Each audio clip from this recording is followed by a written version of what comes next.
Good morning guys, ngayong araw ay magpapakain na naman tayo ng ating bloodworm pellets dito sa ating beta. Ayan, ito si Piolo. Hello, good morning Piolo. Wait lang.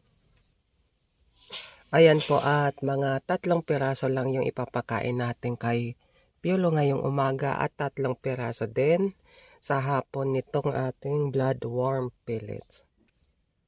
Piolo, dito ka, dito. Ayan. Kain na, Piolo. Yan. O, di ba?